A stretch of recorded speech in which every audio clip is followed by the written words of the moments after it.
Centro Espírita Altivo Panfiro. Uma casa de amor.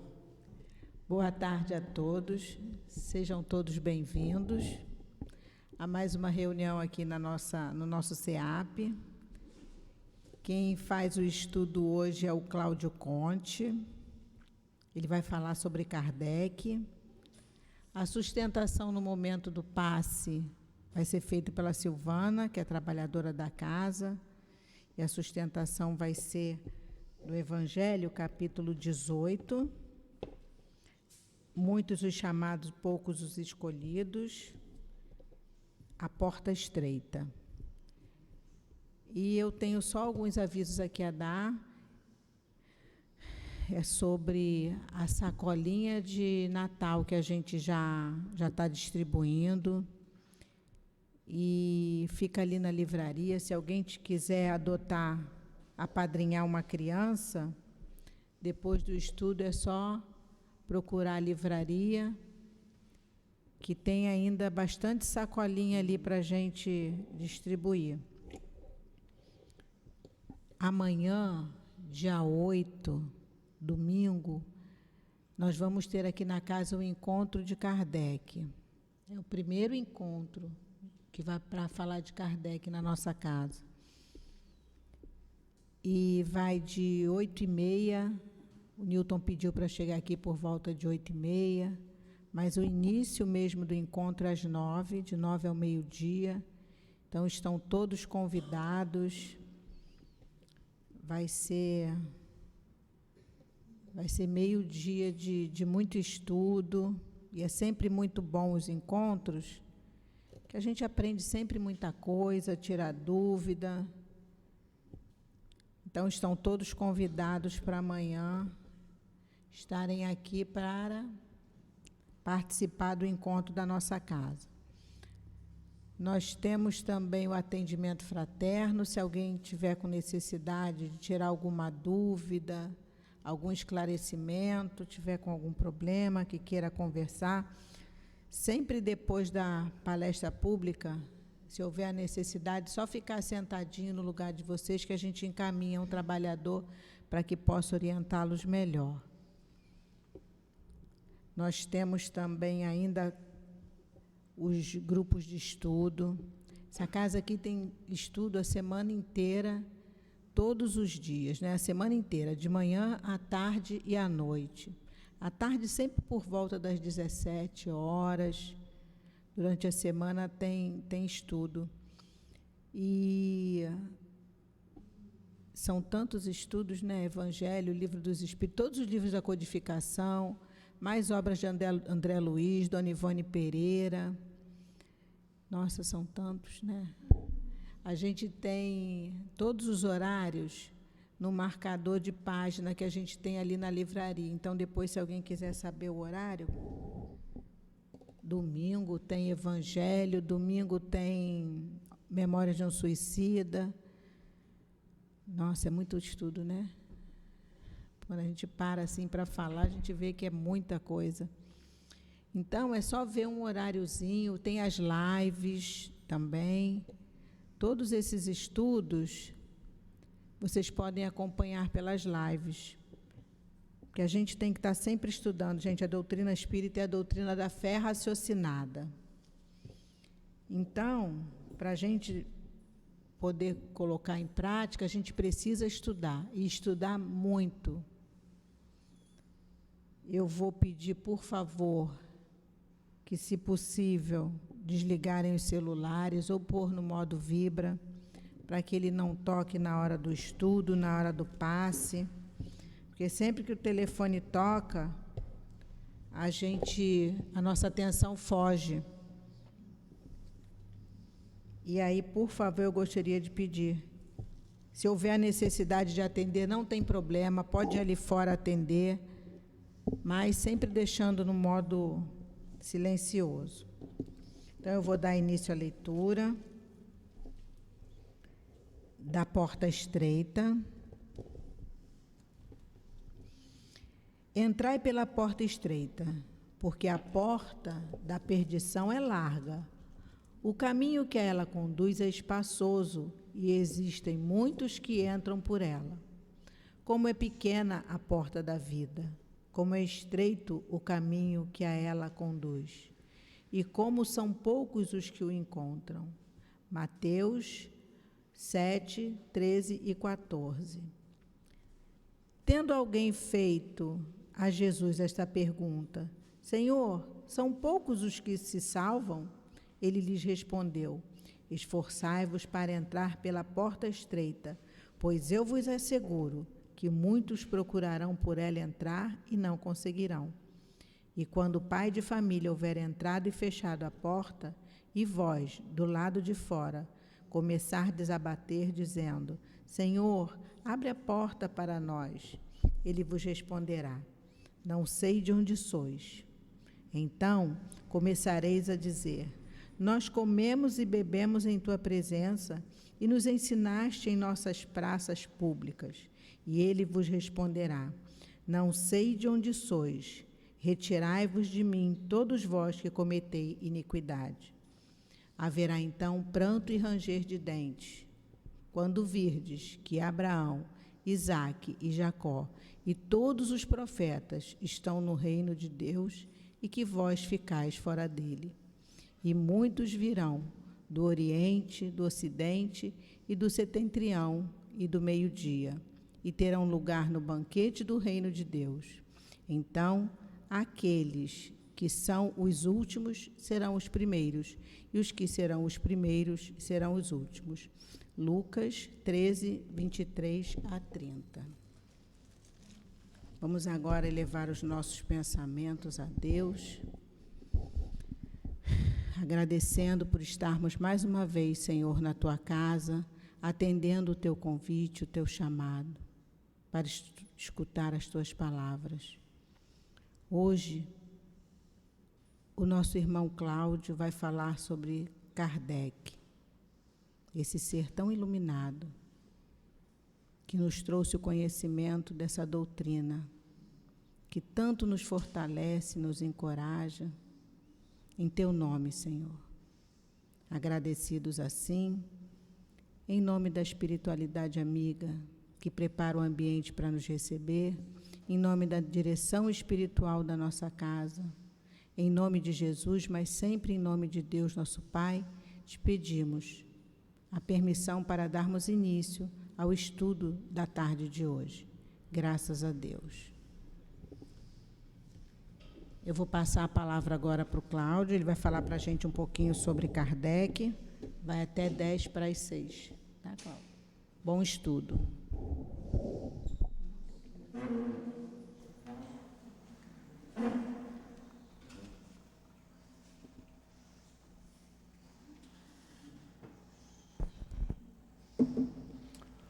Boa tarde a todos.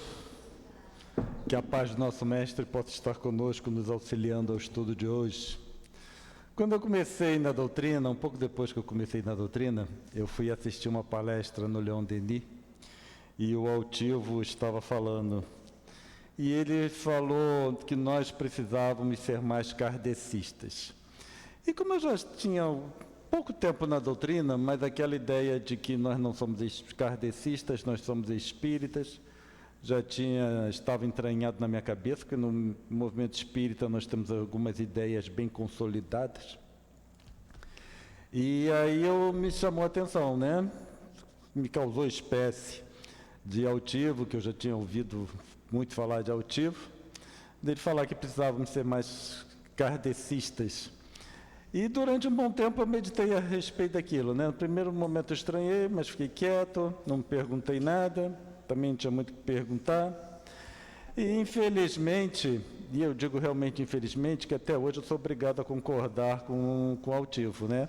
Porque depois, com o passar do tempo, que eu fui entender o que ele queria dizer, exatamente como precisamos ser mais kardecistas, no sentido de estudarmos mais Kardec. Então foi nesse sentido, eu demorei um tempo para entender, e infelizmente até hoje ele continua certo, né? Eu digo infelizmente porque eu gostaria muito, e tenho certeza que ele também, gostaria muito de estar errado, ou pelo menos já ter passado dessa fase. Então, nós vamos nos distanciando de Kardec, no sentido de codificação, e vamos assimilando alguns conceitos, algumas ideias, alguns comportamentos, algumas posturas que nós vemos esse distanciamento do movimento espírita com relação a Kardec. Esses estudos, falando de Kardec, eles são importantes para nós nos conscientizarmos de quem foi Kardec, o que na verdade ele representa. Porque o que ele representa é o que a doutrina, a codificação kardeciana, melhor dizendo, ela representa. Quando nós vamos no ensino de Jesus, vamos pensar em Jesus, porque eu acho o seguinte, para nós falarmos da pessoa, é preferível nós trabalharmos a sua obra. Porque eu posso ficar aqui dizendo que Kardec nasceu em tal ano, Kardec foi isso, Kardec foi aquilo, Kardec foi aquilo outro, e tá bom, é interessante, mas o que aquilo traz para nós? Porque se nós formos trabalhar a obra do indivíduo, para conhecer o indivíduo, por isso tem o ditado, conhece-se o cristão pelas suas obras, nós poderíamos falar da sua vida enquanto professor, com os seus vários livros didáticos que ele escreveu. Só que muitos são bons professores. Ao longo da história, até hoje, nós encontramos muitos bons professores. Nós encontramos muitos que escreveram vários, inúmeros livros didáticos. Então, ficar nos reportando a essa parte da vida de Kardec não fará jus ao cristão, né? No sentido de o cristão se conhece pela sua obra. Mas a obra que identifica Kardec, ou individualiza Kardec, melhor dizendo, é a codificação espírita. E aí nós precisamos, então, entender todo esse processo para valorizar o que Kardec foi. Porque o que nós observamos em estudos como esse, especialmente na comemoração da encarnação de Kardec, que foi dia 3 de outubro agora, por isso que hoje falamos de Kardec, a maioria das casas espíritas essa semana fala de Kardec. Apesar de falarmos tanto sobre Kardec, existe uma intervenção na codificação kardeciana. Então, quando nós pensamos, nós ouvimos, pelo menos eu ouço muito falar que Kardec era o pedagogo por excelência, certo? E aí falam que ele trabalhou com Pestalozzi, aprendeu com Pestalozzi, era um professor fenomenal, escreveu isso aqui. Então, nós ouvimos isso tudo. Mas quando chega na hora, alguém vem e diz que a ordem para se estudar doutrina espírita ou codificação não é aquela que Kardec escreveu. Então, eu ouço isso várias vezes, que é preciso começar com o Evangelho. Eu falo, se fosse preciso começar com o Evangelho, Kardec, o pedagogo por excelência, tinha começado a escrever pelo Evangelho. Então, nós precisamos assimilar. Eu aceito que Kardec é o pedagogo por excelência. A partir do momento que eu aceito isso, eu vou conduzir os meus estudos em conformidade com os ensinos Kardec, conforme a obra foi apresentada. Se nós vemos alguém falando que Kardec é o pedagogo por excelência e altera a codificação, a ordem de estudo da codificação, então o indivíduo só fala que Kardec é o pedagogo, mas não aceita. Nós já ouvimos barbaridades dos mais variados tipos, né? Que a codificação precisa ser atualizada, nós já ouvimos que algumas questões do Livro dos Espíritos estão erradas, que precisavam ser suprimidas, nós já ouvimos que o livro A Gênese precisa ser atualizado, é tanta coisa. E só o que nós observamos no final é uma substituição dos ensinos da codificação. Né? Então, hoje em dia, existem livros para substituir a codificação no ensino da doutrina. Então, nós precisamos lembrar o que Leon Denis falou, que a doutrina espírita será o que dela fizerem os homens. Então, os homens somos nós. E, a partir do momento que nós adulteramos, alteramos, modificamos, nós estamos interferindo nos ensinos dos espíritos, certo? É algo que nós, enquanto espíritas, precisamos pensar de uma forma séria, como nós conduziremos nossos estudos. Então, nós vemos substituições, assim, da codificação, assim, muito graves na nossa concepção, certo? Quando nós pensamos em Jesus, Jesus esteve entre nós, arredondando aí há cerca de 2000 anos, certo? Então, 2 milênios que Jesus esteve entre nós. E aí nós temos os 4 evangelhos que foram aceitos pela igreja. Isso nós precisamos pensar, que o que nós chamamos de Bíblia, os evangelhos, são evangelhos canônicos que foram aceitos pelos católicos, certo? Não tem nada a ver com espírita. E outra questão é que existem outros evangelhos, ou melhor, outras versões dos evangelhos, certo? Que foram escondidas porque estavam destruindo essas outras versões do evangelho. Então, em meados do século XX, foi descoberto algumas versões do Evangelho de Jesus. Isso significa que esses 4 evangelhos, eles não representam uma realidade. Nós ainda trazemos na nossa mente que a Bíblia é a palavra de Deus, não é. Isso foi impresso na nossa mente ao longo de várias encarnações, certo? Kardec, ele deixa claro na introdução do Evangelho segundo o Espiritismo que a Bíblia, ela é composta de 5 partes. Ele fala que 4 dessas partes são questionáveis. A 5ª é a única que podemos considerar como verdadeira, que são os ensinos morais de Jesus. Né? Então, Kardec deixa isso claro para nós. Mas, mesmo assim, nós estamos vendo um movimento do movimento espírita em direção aos evangelhos canônicos. Evangelhos canônicos foram selecionados pela igreja. E Kardec diz que tudo é questionável, certo? Essas 4 partes são questionáveis. Então, só aí, a partir do momento que nós somos espíritas e consideramos o nível de Kardec na elaboração dessa doutrina espírita, nessa codificação kardeciana, nós precisamos pensar isso de uma forma séria. Então, quando Jesus trouxe os seus ensinos entre nós, nós não podemos sequer imaginar o que ele falava para o público, certo? Nós só temos pequenas porções desses ensinos. Bem-aventurados os aflitos. Jesus não chegou para aquele povo e falou, bem-aventurados os aflitos, virou as costas e foi embora. Jesus palestrava, certo? Então, quando nós falamos em parábolas, ensinos de Jesus, nós estamos falando em palestras. E as palestras eram tão duradouras que nós tínhamos relatos, por exemplo, da necessidade de multiplicação dos pães para alimentar a multidão. Multidão é outra coisa que nós precisamos repensar, o conceito de multidão para a época de Jesus. Então, Jesus palestrava. Então, ele falava uma parábola qualquer, seja ela qual for que vocês pensem, ele explicava aquelas parábolas, certo? Nós só ficamos com aquele pedacinho da parábola, porque foi só aquilo que os evangelistas se lembraram e colocaram na escrita.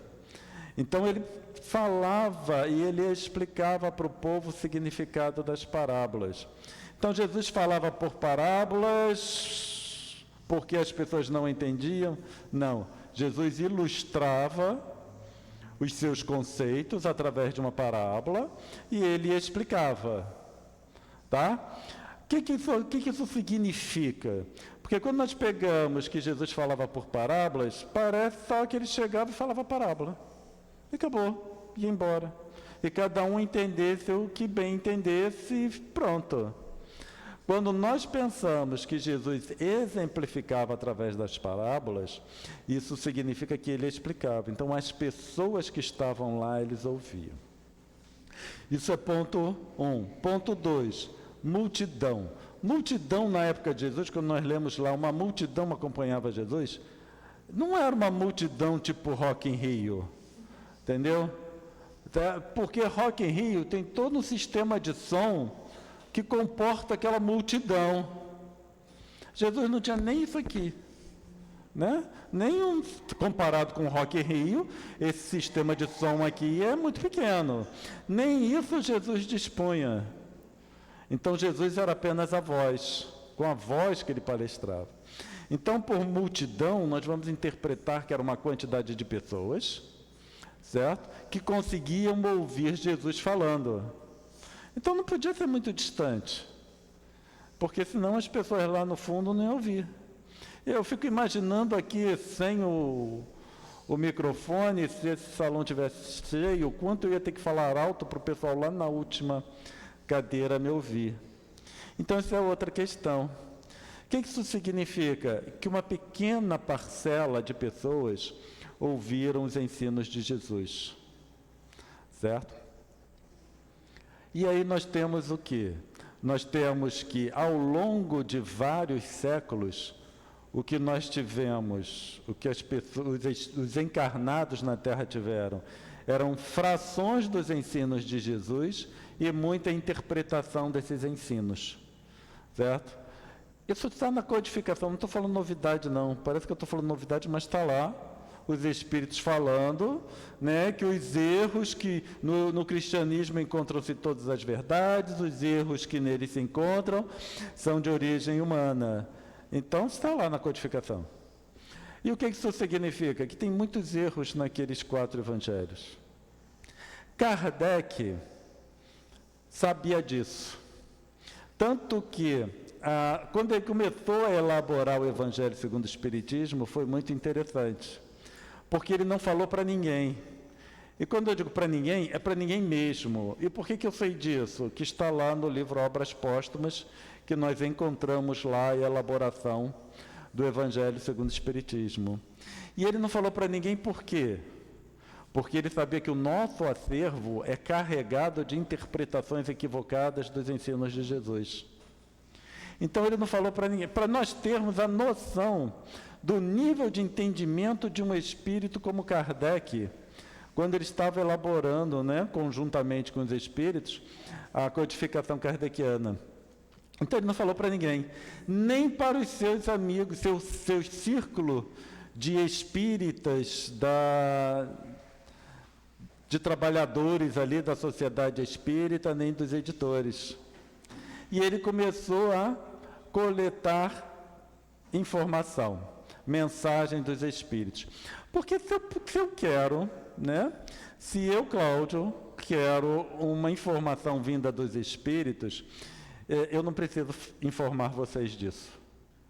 Eu preciso informar os espíritos o que eu desejo ou o que eu preciso.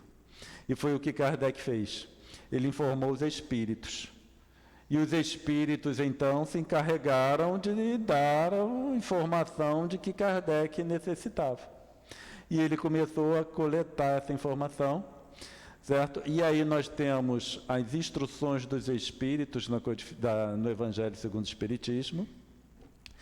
E aí ele correlacionou essas mensagens com os ensinos de Jesus, os ensinos que ele considerou como válidos, certo? E quando nós olhamos no livro, nós encontramos também comentários de Kardec, para termos uma noção do nível do espírito que encarnou como Hippolyte e depois utilizou o pseudônimo de Allan Kardec. Então ele comentou aqueles ensinos de Jesus, certo? Aí nós temos que o Evangelho segundo o Espiritismo não é um resumo do Novo Testamento, como muitos interpretam. O Evangelho segundo o Espiritismo é a versão para os espíritas do Evangelho de Jesus. Porque o que acontece? Aqueles espíritos que trouxeram informação que compõem o Evangelho segundo o Espiritismo, ou estavam com Jesus enquanto ele estava aqui, ou estudaram com Jesus. Em algum momento eles ouviram a informação diretamente de Jesus com as explicações. É aí que começa a fazer a diferença, certo? Esses espíritos ouviram as explicações das parábolas do próprio Jesus, de uma forma ou de outra. Agora, se Kardec comentou essas parábolas, isso significa que ele também ouviu esses ensinamentos. Então, nós estamos falando de um espírito de tal envergadura que teve um contato direto com a informação que Jesus trouxe, tá? Só para termos uma noção da envergadura desse espírito. Então, o Evangelho segundo o Espiritismo é a versão para os espíritas do Evangelho segundo o Espiritismo, tá? Hoje em dia, existe um movimento universal, né? O mundial, melhor dizendo, de reinterpretação de valores, reinterpretação de dados. O pessoal tem que ir reinterpretando tudo. Para esse movimento de reinterpretação, é denominado de altermodernismo. Então, teve o modernismo, o movimento modernista, depois o movimento pós-modernista, e hoje nós estamos no movimento altermodernismo. Tá? O altermodernismo se caracteriza pela reinterpretação de valores. Quando nós vemos todas essas mudanças que a população, a sociedade está passando, é em decorrência desse movimento altermodernista, certo? De reavaliação do processo. Quando nós pensamos, quando nós analisamos o movimento espírita, a tendência é de reanalisar várias questões que não têm nada a ver com a doutrina espírita. Nós hoje em dia vemos Salmos à luz do Espiritismo, nós vemos Apocalipse à luz do Espiritismo, há uma análise de não sei o que à luz do Espiritismo. Kardec deixou claro que 4 partes do Novo Testamento são questionáveis. Se são questionáveis, é questionável. Existe o Sermão da Montanha. O Sermão da Montanha é conhecido, quando eu falo para vocês o Sermão da Montanha, todo mundo conhece, sabe o que significa, são as bem-aventuranças. E se eu falar para vocês acerca do Sermão da Planície? Alguém conhece o Sermão da Planície? Não? É a mesma coisa que o Sermão da Montanha. Só que, para Lucas, estou olhando aqui a minha cola, para Lucas, Jesus não estava subindo a montanha, Jesus estava descendo a montanha. E aí é conhecido como Sermão da Planície, certo? Para outros evangelistas, Jesus estava subindo. Aí eu pergunto para vocês, se Jesus estava subindo, se Jesus estava descendo, se Jesus estava sentado, se Jesus estava em pé, não faz a menor diferença. Mas tem uma vertente, né, de pensamento, uma vertente religiosa, que privilegia o Evangelho de Lucas, por exemplo. Então, para eles, é Sermão da Planície. Eles não reconhecem como Sermão da Montanha. E aí nós vemos uma discussão, se Jesus estava indo, se Jesus estava vindo, em que se perde o ensino propriamente dito, que Kardec resgatou. Quando nós pensamos em codificação, né, que é aquela obra, como nós falávamos, para quem chegou agora há pouco, né, que tem o ditado que diz que se conhece o cristão pela obra. Então, nós pegamos a obra para entender Kardec, nós pegamos a obra que o individualiza de todos os outros, que é a codificação espírita. Quando nós pensamos em codificação, nós temos o primeiro livro, que foi o Livro dos Espíritos. No Livro dos Espíritos, a doutrina inteira foi apresentada. Certo? Muitas vezes nós não conseguimos enxergar que em O Livro dos Espíritos a codificação a doutrina, melhor dizendo, foi apresentada de A a Z. Ali tem tudo. Agora, Kardec trouxe uma doutrina, né? Foi trazida pelos espíritos, mas no final foi ele que codificou. Então foi ele que escreveu. Então ele que trouxe essa doutrina, né, aqui, ditada pelos espíritos, e trouxe para nós. Ele começou do zero, e aí codificou aquela informação toda em um livro apenas. Só que esse livro é interessante, porque parte dele é composto pelas perguntas de Kardec, então Kardec que escreveu e elaborou aquela pergunta, e parte dele, a maior parte, ou a parte mais importante, foi trazida por espíritos. Hoje em dia é fácil falar para vocês que a doutrina espírita, lá no Livro dos Espíritos, foi respondida pelos espíritos. Mas eu quero falar lá na época de Kardec, e dizer para as pessoas, olha só, essa resposta aqui foi trazida pelos espíritos. Que espírito? Ah, espírito desencarnado. Né? Nós temos que, para entender Kardec, nós temos que nos reportar lá. Né? Eu falar para vocês, não, Erasto, no livro Evangelho segundo o Espiritismo, disse tal e tal e tal, vocês aceitam com uma facilidade enorme. Agora vamos pensar Kardec falando para vocês lá naquela época. Por isso que o segundo livro precisava ser o livro dos médiuns. Certo?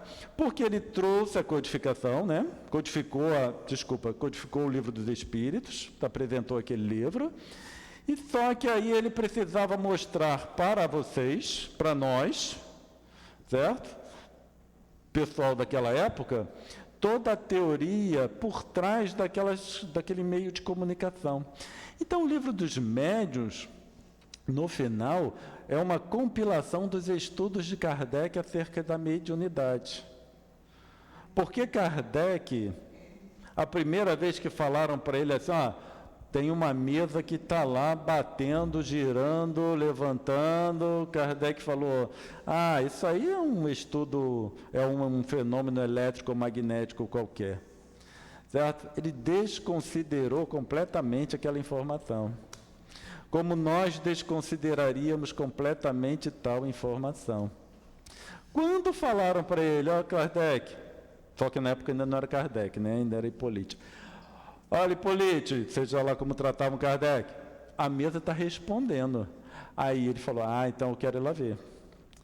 Quando a gente fala, né, lembramos que Kardec se referiu como um fenômeno elétrico ou magnético qualquer, é porque a eletricidade e o magnetismo estava começando naquela época. Era um magnetismo, não é aquele magnetismo animal que se fala aqui não, tá? No movimento espírita. É o magnetismo mesmo da física relacionado com ímã, né, eletroímã e todo o que envolve o eletromagnetismo, que é bem mais complexo do que isso. Estava começando essa informação, esse conhecimento.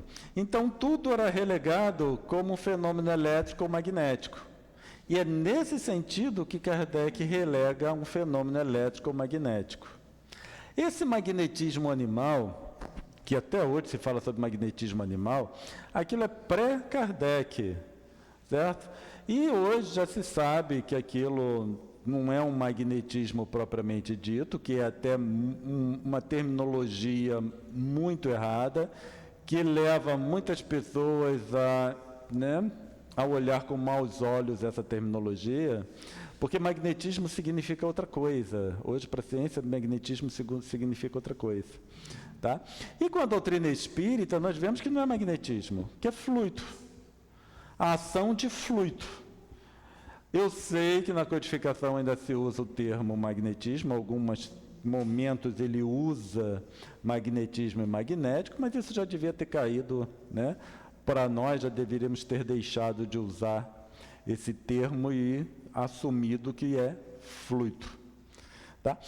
E aí, quando ele viu, então, que as mesas respondiam, aí ele se interessou. Eu não sei se vocês já viram uma mesa respondendo perguntas. Quem já viu? Eu já vi. É uma coisa muito interessante. Eu vou contar para vocês, compartilhar essa experiência, mas não é para ninguém reproduzir isso em casa não, por favor. Tá? Quando eu vi, eu participei, eu não era espírita, não tinha conhecimento espírita de nada, nem tinha conhecimento disso, eu era muito garoto. Que foram uns parentes na minha casa, né, nos visitar, os parentes do meu pai. E aí eles começaram a falar dessa história de mesa que respondia a pergunta e etc. Minha mãe duvidou. Aí eles falavam, você duvida? Então vamos fazer aqui. Minha mãe, então quero ver. E aí o pessoal se reuniu em torno de uma mesa de cerejeira, madeira maciça, pesada. E eu sei que a mesa levantou. A mesa levantou 2 pés só. Aí minha mãe achou que quem estava do outro lado estava forçando assim, puxando a mesa. Ele falou, alguém está puxando a mesa. Aí tinha um garotinho, que era um vizinho que estava sempre lá em casa. Ela pegou esse garotinho, que devia ter uns 6 ou 7 anos, e colocou assim em cima da parte da mesa que estava levantada. a mesa continuou levantada. E ela nem fez menção assim de ceder, sabe? Ela continuou certinho. Minha mãe olhou, começou a acreditar, tirou a criança. E aí, é claro, começaram as perguntas, né? Ah, que idade eu tenho, que aquilo, e a mesa batendo, a mesa respondendo, aquela coisa. Aí meu irmão virou e falou assim, eu quero saber quanto eu tirei na prova de matemática. Aí a mesa foi, bateu 8 vezes, ninguém sabia, nem nós sabíamos da família, né? Meu irmão não tinha contado para ninguém. A mesa bateu 8 vezes e depois dava para ver a mesa em dúvida. Vocês já viram uma mesa em dúvida? Dava para ver a mesa em dúvida. Porque ela ficava, baixava, levantava, sabe, sem bater, ela ficava balançando. Em nenhum momento ela balançou. Mas ali ela ficou balançando assim, aí todo mundo esperando, aí daqui a pouco ela bateu mais 8 vezes e parou. Aí todo mundo olhou para o meu irmão. Aí meu irmão falou, não, é que eu tirei 8,5. Aí como a mesa ia bater o meio? E aí que está interessante, porque Kardec começou esse processo da codificação com mesas batendo. Se nós não conseguimos ou temos dificuldade de entender 8,5, que é um númerozinho só, 8,5, vamos imaginar toda aquela complexidade de respostas que foi apresentada para Kardec. Um sem número de vezes a mesa deve ter ficado em dúvida diante de Kardec, acredito eu. Se ficou diante de mim, que só vi uma vez uma mesa se manifestando, que dirá Kardec que, né? Então Kardec conseguiu elaborar boa parte da codificação através de uma mesa batendo. Só para escrever Cláudio, vamos imaginar, só o Cláudio, só o primeiro nome, tem que bater a primeira vez 3 vezes, para o C. O L, eu não sei nem quantos números, qual é o número dessa letra no alfabeto, o A é fácil, que é o primeiro, e por aí vai. Então, só para escrever Cláudio, né? Vamos ver a dificuldade. E aí vamos imaginar Kardec lá, na época. Outra questão que eu acho interessante, que eu já ouvi várias vezes, vocês devem ter ouvido também, companheiros nossos falando assim, se eu tivesse conhecido a doutrina espírita mais cedo, né? Kardec começou a doutrina espírita com 50 anos, por volta de 50 anos, foi quando ele entrou em contato com a mesa girando, ele estava ali por cerca de 50 anos. Ele começou a doutrina com 50 anos. E nós aqui, não, queria ter começado mais cedo. Já está tudo pronto. Será que não é mais fácil? Né? Se Kardec começou com 50, fica bem mais fácil para nós hoje. Então, Kardec saiu de 0 a 100 em conhecimento de doutrina espírita em uns 11 anos, mais ou menos. Vamos botar aí 15 anos, pegando um pouquinho antes, né? Porque o Livro dos Espíritos é de 57, ele entrou em contato, vamos dizer, em 54, nós temos até ele desencarnar, porque ele desencarnou 1 ano depois do livro A Gênese. Então, nós temos ali no intervalo de 15 anos. Ele saiu de 0 a 100. Então, isso um indivíduo começando ali com a própria doutrina. Então ele escreveu, veio o Livro dos Espíritos. Informação dada por espíritos. Aí o segundo passo, o Livro dos Médiuns. Para explicar toda a técnica envolvida na aquisição daquela informação. Então, o Livro dos Médiuns apresenta todo o estudo de Kardec com relação a entender de mediunidade. Nós vemos em quantos anos Kardec saiu do 0 para o entendimento tão completo sobre a mediunidade. Certo? E aí, então, nós já temos uma explicação de como aquela informação foi recebida. Aí, o terceiro passo, qual seria? O Evangelho segundo o Espiritismo. Porque ali traz informação, a análise dos ensinos do mestre maior, que é Jesus. Então, para eu aceitar que um Erasto, Porque Erasto fica só o nome, né? Erasto, quem é Erasto? Ah, é um espírito. Tá, um espírito. Para eu aceitar que um espírito, que é uma ideia muito abstrata, analisou o ensino de Jesus, eu preciso conhecer toda a teoria por trás da comunicação mediúnica. Ah, então foi através desse processo que o espírito Erasto, por exemplo, trouxe essa informação e todos os outros no Evangelho segundo o Espiritismo. Por isso, esses espíritos conseguiram analisar os ensinos de Jesus. Porque, como nós falamos, foram espíritos que ouviram do próprio indivíduo. Do próprio indivíduo é Jesus. Seja encarnado aqui entre nós, ou seja na condição de não encarnado. Eu não vou nem falar que Jesus estava desencarnado, né? Porque nós desencarnamos. Jesus veio aqui por um processo específico. Então, Jesus não é um espírito desencarnado. Um desencarnado é aquele que vai encarnar depois. Jesus é apenas um espírito não encarnado. Então, entrou em contato com aquele espírito não encarnado e aí conseguiu trazer aquela informação para nós. Partindo daí, nós já temos a informação de espíritos, que nós somos espíritos, que nós não nascemos, né, não surgimos junto com o corpo, não vamos desaparecer no momento da desencarnação. Então, nós somos espíritos que pré-existíamos e sobrevivemos a esse corpo. O que eu faço com essa informação?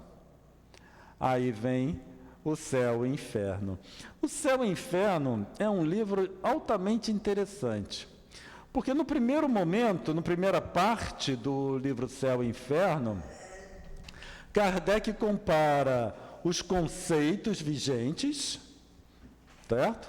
Que estava relacionado com a igreja, e depois com os novos conceitos que a doutrina espírita vinha trazer. Então a primeira parte é uma comparação. Olha só, isso é o que você acredita, isso é o novo. Esse é o paradigma antigo, esse é o novo paradigma. Por que que precisa trocar? Então, nós temos todo um trabalho de análise, de convencimento, de demonstração da necessidade de substituição de conceitos antigos pelos conceitos novos. Certo? Porque é uma mudança de paradigma. Doutrina espírita, ela é uma mudança de paradigma. Quando nós nos tornamos espíritas, nós resolvemos compartilhar essa doutrina na nossa vida, nós precisamos adotar um novo paradigma. E nesse novo paradigma, nós precisamos nos libertar de coisas antigas, porque senão não precisava ter vindo a doutrina espírita. É isso que muitas vezes não fica muito claro. Se pudéssemos manter o paradigma que existia até então, não havia necessidade de todo esse trabalho. Continuávamos com as mesmas interpretações, mesmos conceitos que já estavam aqui. Então, nessa mudança de paradigma, nós temos na primeira parte do livro Céu e Inferno. Na segunda parte do livro Céu e Inferno, aí é que fica mais interessante ainda, porque Kardec fez uma compilação de espíritos de vários níveis evolutivos, várias condições, e ele entrevistou esses espíritos. Então, lá nós encontramos a informação do que eles faziam antes de desencarnar e a condição que eles se encontram depois que desencarnaram, se encontravam depois que desencarnaram. Para que serve aquela segunda parte da doutrina espírita, do livro Céu e Inferno? É para nós vermos aonde nós nos encontramos. Onde eu me encontro? O que eu sou? Certo? Parece bonitinho lá aqueles relatos, a gente lê, mas aonde eu me encontro? Porque eram espíritos que pagavam conta. Certo? Tinham conta para pagar. Eram espíritos que faziam compra de mercado, faziam comida, moravam, certo? Interagiam com outros espíritos encarnados como nós interagimos. Trabalhavam, tinham amigos, tinham família, tinham tudo como nós, porque eram espíritos encarnados. Então, se eu desejo saber onde eu estou, em termos evolutivos, eu vou na segunda parte do livro Céu e Inferno. Eu vejo o que aquele espírito fazia e o que eu faço. É claro que não é fazer compra ou não fazer compra, é em questões morais. Qual era o comportamento em termos morais daqueles espíritos que estão nos relatos no livro Céu e Inferno, e qual o meu comportamento moral? E aí eu consigo identificar onde eu estou. Identificando onde eu estou, aí eu vejo, eu quero isso para mim ou eu não quero. No livro Céu e Inferno, segunda parte, nós temos a escolha da nossa condição após a desencarnação. E é ali que nós escolhemos o que eu quero após desencarnar. Porque a desencarnação parece que é uma coisa muito abstrata, né? Quando eu desencarnar, para onde eu vou? Aí fica, não, André Luiz foi para o umbral. E aí teve uns filmes mostrando umbral e a gente fica com medo e não quer ir para o umbral, quer ir para a colônia. Mas aí a colônia e umbral são... É que nós trocamos, às vezes a gente não se dá conta, mas nós trocamos céu e inferno por colônia e umbral, certo? Nós falamos de colônia como falávamos de céu, nós falamos de umbral como falávamos de inferno. E aí, claro que existem ainda companheiros nossos de jornada, de outras religiões, que utilizam ainda o termo céu e inferno. Nós só substituímos por colônia e umbral. Quando nós pensarmos, trocarmos essa interpretação de que não é uma questão de colônia e umbral, mas de escolha para onde eu quero ir, e analisar ali o livro Céu e Inferno, na segunda parte, nós vemos o presente que Kardec nos deixou. Quando eu falo Kardec, eu estou falando, claro, os espíritos como um todo, mas hoje estamos falando de Kardec, então por isso que nós estamos sempre colocando ele como, né, um pano, assim, no pano de frente. Então, esse é o presente que ele nos deixou. Eu posso escolher para onde eu quero ir. Não tenho medo. Não preciso ter medo de umbral e colônia. Certo? E aí, claro que, por último, esse é o maior presente, esse é um presente que Kardec realmente deixou para nós, que é o livro A Gênese. O livro A Gênese, com exceção do capítulo 2º, se não me engano, 6º, obrigado. Obrigado, por isso eu trago ela sempre nas minhas palestras.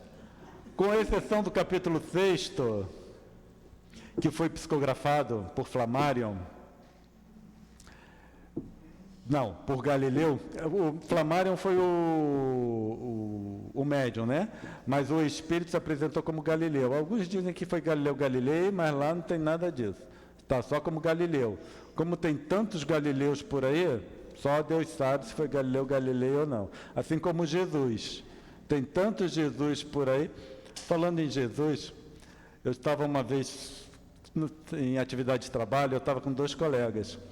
O sobrenome de um era Jesus, o sobrenome do outro era Anjos, dos Anjos. E nós estávamos para entrar, e estava uma dificuldade para entrar numa instalação, era uma instalação controlada, etc. Aí virou, quem estava atendendo, ligou lá para dentro e falou assim, olha só, tem que liberar esse pessoal aqui, eu estou com Jesus e os anjos querendo entrar. Então, Jesus tem muitos, certo? Mas quem é o Jesus? Assim como Galileu. Com exceção do capítulo 6º, o restante do livro A Gênese foi apresentado por Kardec, foi escrito por Kardec. Certo? E por que foi escrito por Kardec? Em termos de ciência, conhecimento científico, contido na Gênese, no livro A Gênese, está ultrapassado. Não temos como dizer que aquilo não está ultrapassado. Está ultrapassado. Agora, Kardec ele era um professor, ele era um cientista, né? Falava 6 ou 7 idiomas, estudou vários ramos da ciência. Será possível que Kardec não sabia que aquela informação ia ficar ultrapassada? Claro que ele sabia. Ao longo da sua vida, a informação científica ficou ultrapassada. É claro que ele sabia que aquela informação ia ficar ultrapassada. Hoje nós temos companheiros falando que o livro A Gênese está ultrapassado porque aquela informação está ultrapassada e que precisa atualizar. E aí, se eu sei que a informação científica fica ultrapassada, o que nós sabemos hoje daqui a 50 anos vai estar ultrapassado? Kardec sabia também.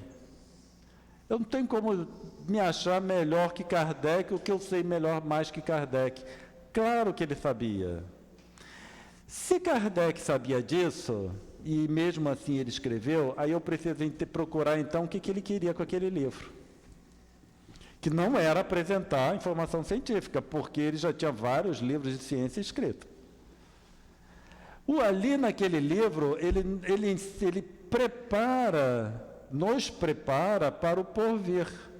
Não o porvir depois da desencarnação, mas o porvir após codificação espírita. Porque não teríamos mais os espíritos para analisar para nós, da forma como foi feito durante a codificação espírita.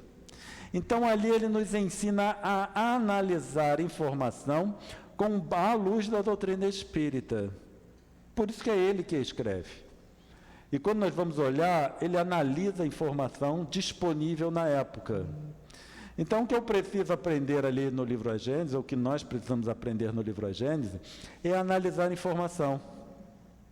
E aí nós podemos analisar, à luz do Espiritismo, o conhecimento da época de Kardec, podemos analisar o conhecimento hoje e podemos analisar o conhecimento daqui a 50 anos. Se eu ou alguém atualiza o livro A Gênese, olha a perda que será, certo? Porque eu sou capaz de apresentar uma análise igual Kardec? Alguém é capaz de apresentar uma análise igual Kardec? Eu acredito que não. Uma coisa que todos nós precisávamos saber é que não se corrige um livro escrito por outra pessoa, certo? Ou a pessoa corrige, ou aquele livro continua com aquele erro que nós consideramos errado, certo? Então, codificação kardeciana, nós vemos que gosta muito de colocar explicações, colocar adendos, colocar, informação, complementar informação. Teve uma vez porque quando eu encontro alguma coisa que não está muito boa na nossa tradução em português, eu vou procurar na versão francesa ou na versão inglesa, tá? E eu já encontrei coisas que a gente não conseguia entender, que estava errado na versão em português, porque aquilo foi acréscimo que foi feito, mas não acréscimo da época de Kardec, como o pessoal aí andou falando tanto que a Gênese foi adulterada e etc, etc. Não foi, inclusive a FEB já traz toda uma análise completa acerca dessa questão, mas existem alguns acréscimos que foram feitos por tradutores e editores. Inclusive notas de rodapé que às vezes confunde. Livros nós não corrigimos, certo? Não fazemos uma correção. O indivíduo ou o autor faz a nova versão, ou fica aquele erro. Quando eu tinha uns 3 anos, 4 anos de doutrina espírita, eu encontrei um erro no livro dos médiuns. Eu estava estudando, eu falei, encontrei um erro aqui. Eu encontrei um erro. E aí eu comecei a ver aquela questão daquele erro. Depois de um bom tempo, eu descobri que o errado era eu. Certo? Que a falha foi minha de entendimento. É aí que mora o perigo. Porque eu vou pensar o conteúdo da codificação kardeciana.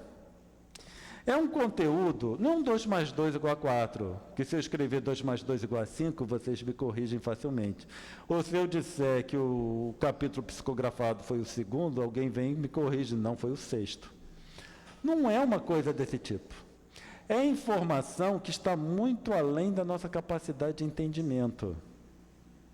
Então, para alguém dizer que está errado, algo que está além da capacidade de entendimento do próprio indivíduo, só pode caracterizar que ele não sabe o que ele está falando, que era o meu caso naquela época. E por que eu falo naquela época? Porque nunca mais eu achei que a doutrina espírita ou a codificação estava errada. Quando eu não entendo, o errado sou eu. E aí eu parto desse princípio que o errado sou eu. Olha, até hoje eu sempre descobri depois que realmente o errado era eu e que não era a codificação. Então nós precisamos ter muito cuidado quando nós pensamos nessa questão de corrigir Kardec nesse trabalho de codificação kardeciana. Certo? Porque é algo que está além da nossa capacidade interpretativa e além da nossa capacidade de conhecimento. O conteúdo da codificação, e por isso eu falo isso, só para nós termos uma noção da capacidade do próprio Kardec. Porque hoje, eu falando isso aqui para vocês, é muito fácil, está tudo escrito lá, eu só li lá, estou traduzindo aqui para vocês, trazendo, né, essa forma aqui de um estudo para vocês. Mas eu sempre me remeto lá a Kardec, que ele estava elaborando, ele colhia aquela quantidade de respostas. Então, hoje eu sei que para uma determinada resposta, a resposta da pergunta 33, eu vou lá e está escrito, pergunta e resposta. Mas Kardec recebia várias respostas. E ele tinha que analisar aquilo para ver o que realmente estava correto ou não estava correto. Por isso que ele precisou estudar mediunidade e apresentou o resultado dos seus estudos no Livro dos Médiuns. Porque isso foi decorrente de toda aquela análise, porque médium comete erro. Todo médium comete erro. Todos os médiuns interferem na comunicação que ele está trazendo. Tá? E isso eu sei por quê? Porque está lá no Livro dos Médiuns. Certo? Que não existe médium que não interfere. E aí Kardec perguntou, qual é o médium perfeito? E eles responderam, aquele que menos interfere. Então, se eu fosse um médium perfeito, eu interferiria na comunicação. Pouco, mas interferiria. O que isso significa? Que toda comunicação traz a interferência do médium.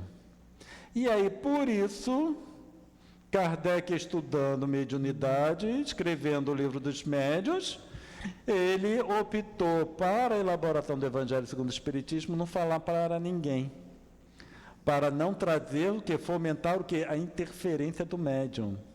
Para nós vermos a capacidade de entendimento de Kardec com relação àquela doutrina, àquela informação que ele estava recebendo.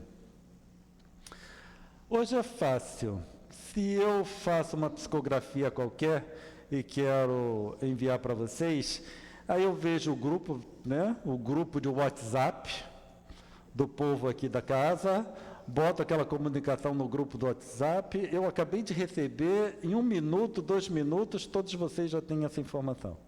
Seja lá onde vocês estiverem, mesmo que vocês parte esteja no Japão, parte nos Estados Unidos, parte na Europa, vocês vão receber aquilo. Kardec não tinha isso. Kardec não tinha internet.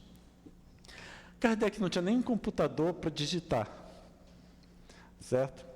Kardec escreveu um total de 23 livros. Os espíritas, os livros relacionados com o espiritismo. Fora o que ele escreveu, livros didáticos e de ciência que ele escreveu. São 23. nós consideramos os 5, falamos muito do Pentateuco kardeciano, mas são 23. Teve a Revista Espírita, teve Obsessão, o que é o Espiritismo, Instruções Práticas das Manifestações Espíritas, dentre outros. Certo? E também obras póstumas, né? Porque no final, obras póstumas foi o trabalho, o legado que ele deixou, que foi compilado no formato de livro, e aí nós temos obras póstumas. Então, em um intervalo aí de 11, 15 anos, Kardec escreveu 23 livros sobre a doutrina espírita. Certo? Só que ele não apenas escreveu aquilo tudo, ele compilou toda a informação que chegava até ele, muitos por navio. Chegava de navio, o pessoal mandava pelos correios, vinha por navio da Europa, para a Europa, dos Estados Unidos, tudo. Chegava por navio, por trem, por vários meios que não era a internet. Mesmo assim, ele conseguiu escrever e compilar 23 livros. Então, quando nós pensamos no trabalho de Kardec, nós precisamos considerar isso tudo. Para eu hoje chegar e dizer para vocês que não, que o Evangelho segundo o Espiritismo deve ser estudado primeiro. Né? Então, faz sentido, né? É isso que nós precisamos ter em mente, pensar a respeito. Faz sentido todo o trabalho de Kardec para hoje nós vermos as pessoas alterando a ordem de estudos da codificação espírita?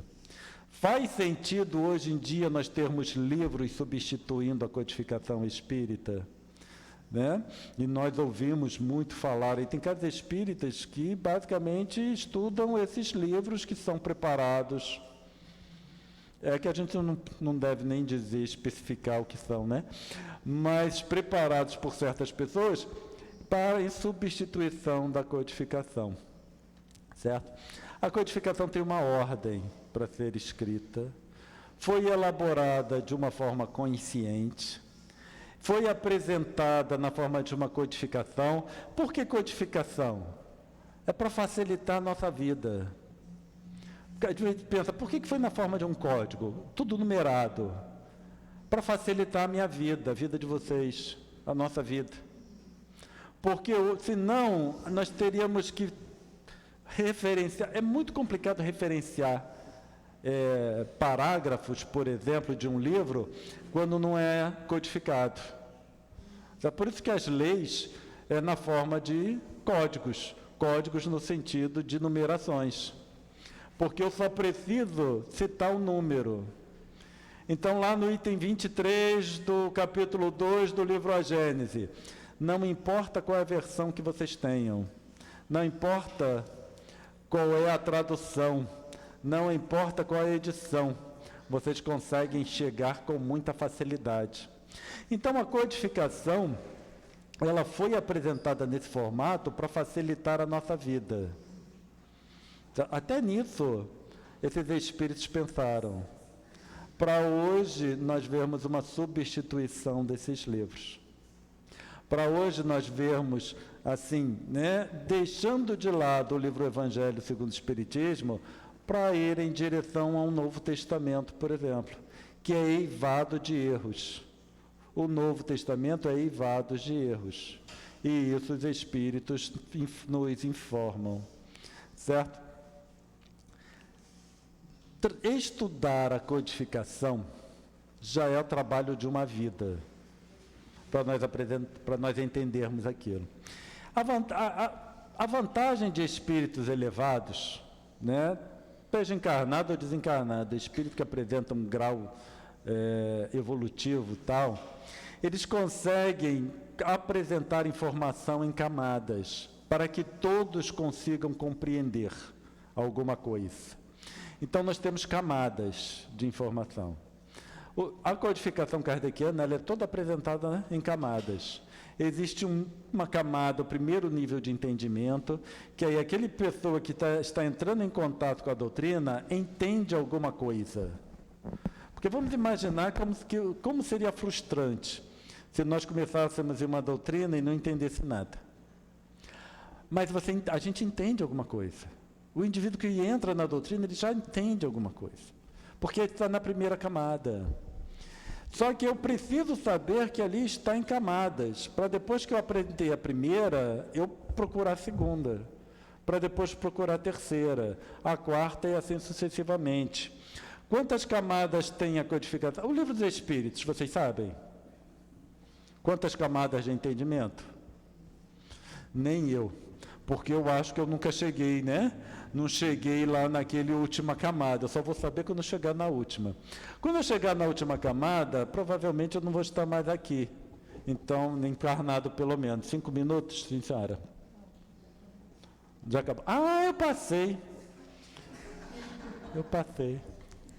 É porque, no geral, vai até a hora cheia. Agradeço a paciência e a atenção de todos.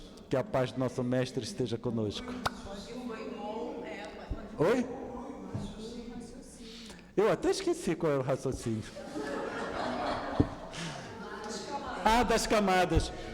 Quantas camadas tem? Eu não sei. Certo? Porque eu ainda não cheguei lá. E quando eu chegar na última camada, eu já não estarei aqui entre nós, né? Entre vocês, o encarnado aqui ainda. Então, eu não estarei mais proferindo palestras espíritas aqui, né? Mas, provavelmente, vocês também não estarão assistindo, já devem estar lá, né? A gente já vai estar lá em algum lugar. Então, novamente, muito obrigado pela atenção de todos.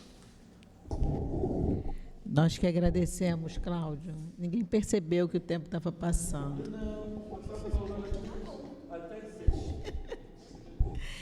Nós vamos passar agora para o segundo momento, o momento do passe. Eu vou pedir, por favor, aos médiuns que se coloquem.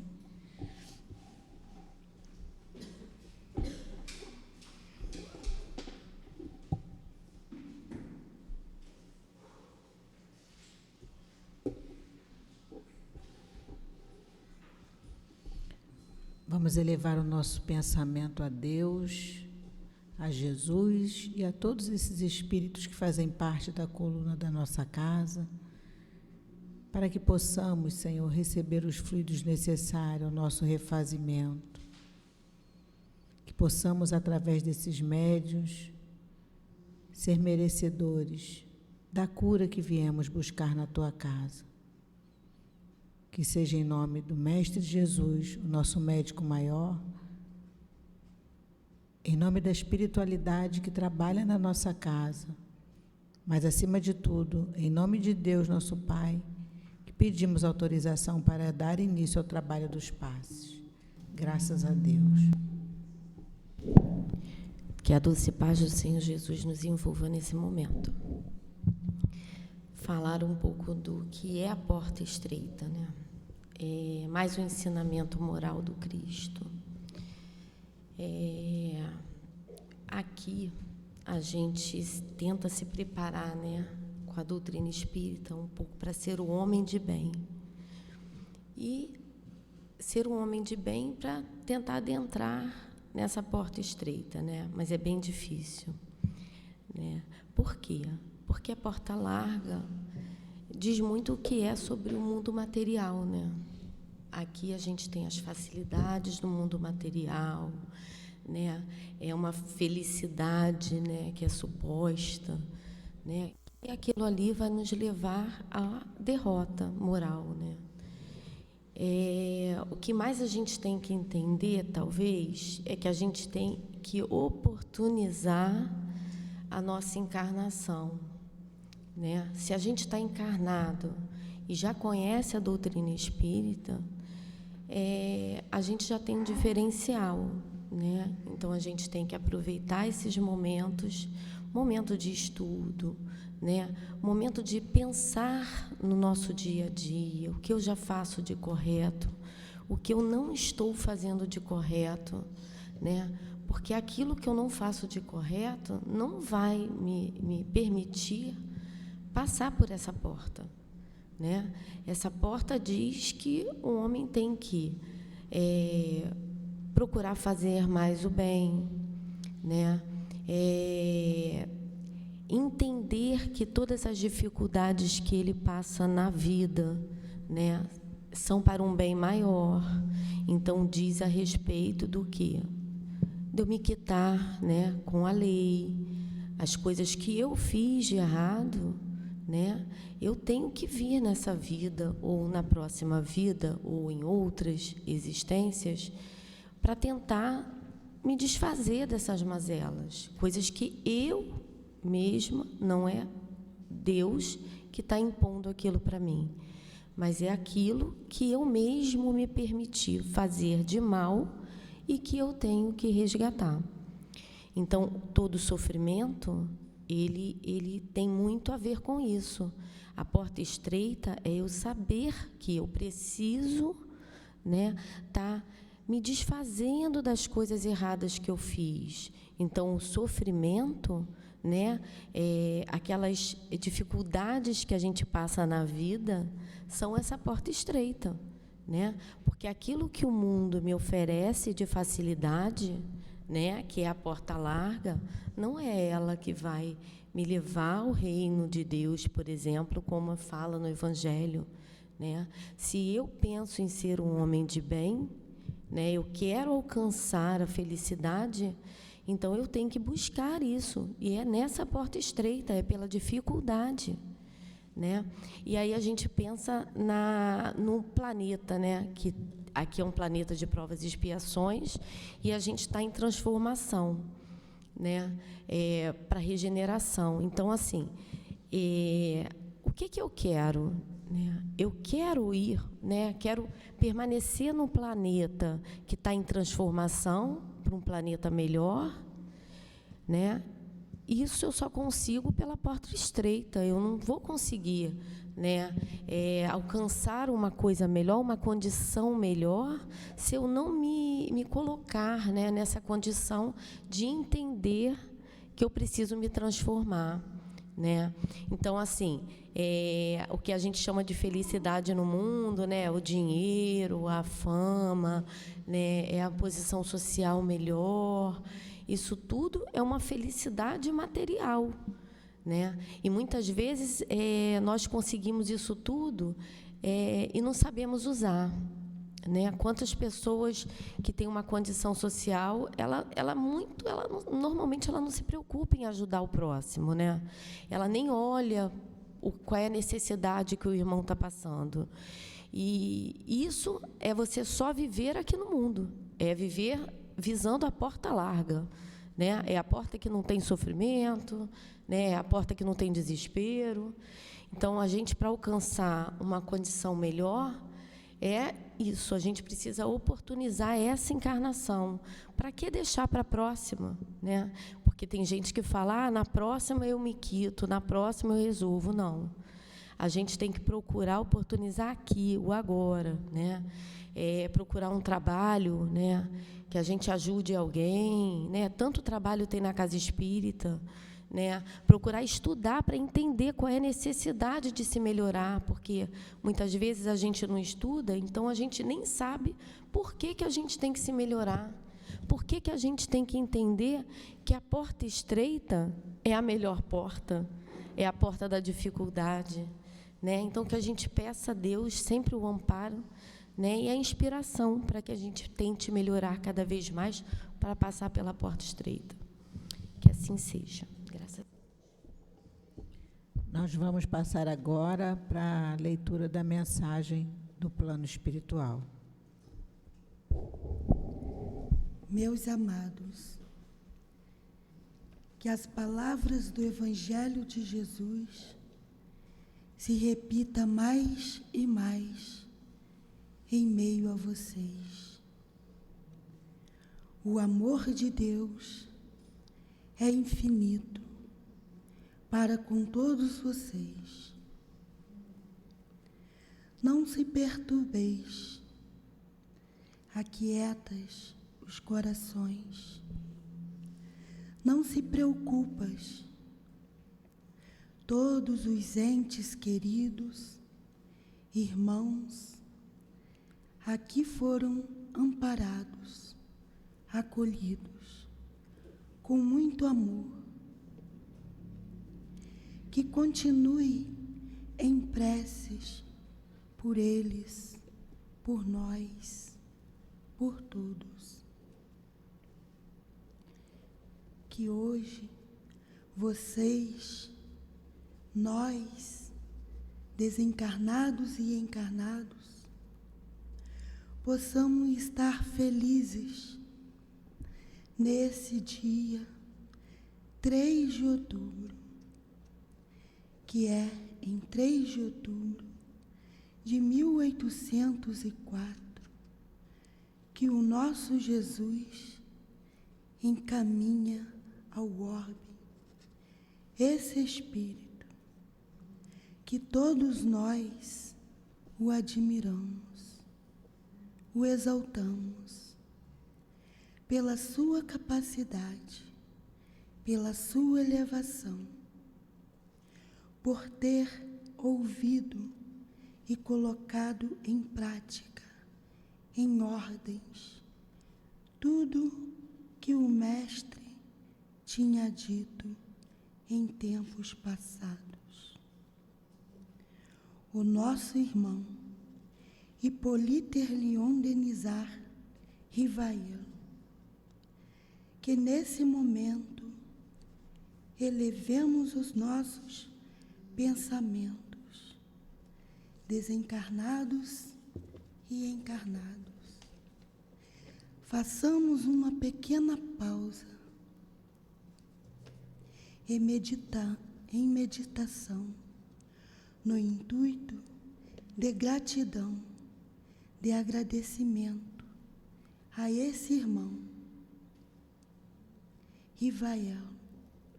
Juntos possamos estar com ele, sendo orientados, guiados pelo nosso Jesus ao melhor caminho.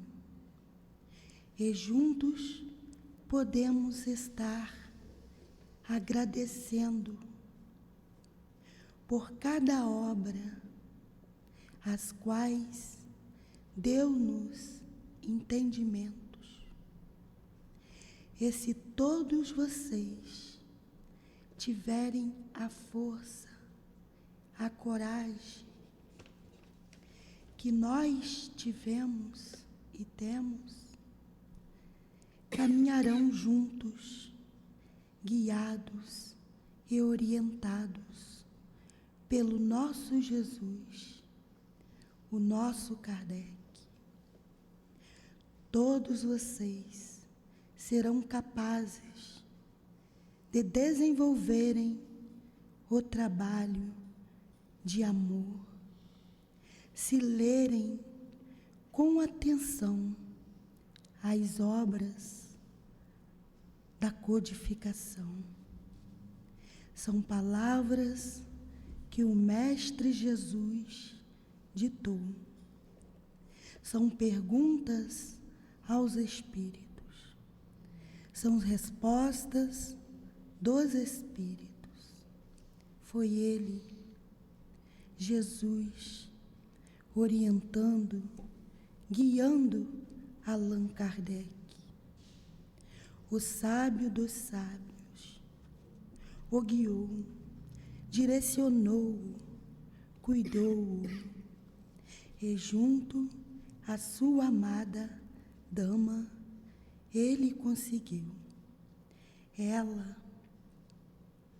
a nossa irmã, que juntos trabalhamos para auxiliar no crescimento moral de cada um de vocês.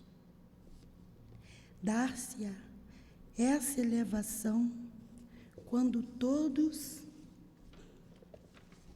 deixarem de olhar os defeitos alheios, quando todos estiverem disciplinados, estiverem juntos em um só objetivo, ajudando o próximo, sem comentários, sem deixar que o próximo saiba. Sigam o modelo. Quantos ele curou? Quantos voltaram para agradecer? Sejam caridosos com o coração. e não com ação, fazer por fazer. Porque é pobre, miserável, também os homens milionários precisam de caridade, de amor, precisam ser instruídos para um melhor caminho. Amem uns aos outros, ajude uns aos outros, com preces, com palavras acolhedoras. Estamos aqui, estamos orientando vocês, os cristãos, e não deixamos vocês só. Confiem, confiem no Mestre Jesus, confiem. Nós, junto, trabalhamos para o crescimento da casa. Também sabemos que a multidão se aproxima e todos vocês deverão estar preparados para as dores que virão de perto. Juntem-se ao nosso Kardec, à nossa Amélie Gabriele Poder, a nós que conseguimos entender o que o Cristo ensinou, o que o Cristo trouxe através do nosso irmão, que para o Cristo já o nome era Allan Kardec. Me despeço de todos vocês, vibrando o amor e a paz que é de nosso Senhor Jesus Cristo, para com todos nós, para com vocês. Paz, um trabalhador para o Cristo.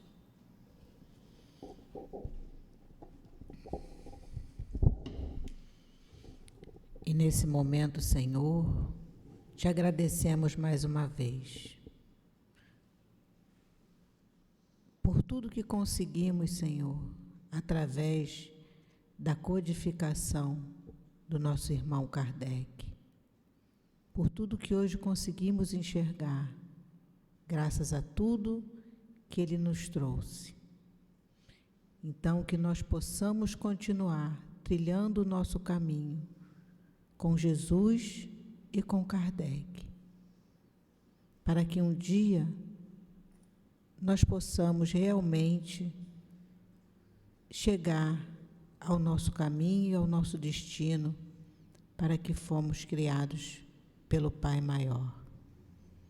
Agradecemos a essa casa pela oportunidade do trabalho na Tua seara, Senhor, que nós possamos continuar com coragem, dizendo sim ao Teu chamado. Agradecemos a direção espiritual da nossa casa, desencarnado, nosso querido altivo, Dr. Erma, Antônio de Aquino Baltazar, e a direção encarnada da nossa casa, orando sempre para que eles possam continuar com coragem, com fé, no trabalho que a eles foi passado. Que nós possamos voltar aos nossos lares, Senhor, e que chegando lá nós possamos continuar nessa mesma vibração de paz, de amor e de harmonia que estamos levando da nossa casa de amor. E que seja assim, em Teu nome, Jesus, e em nome de Deus nosso Pai, que possamos dar por encerrada todos os trabalhos da nossa casa na noite de hoje. Graças a Deus.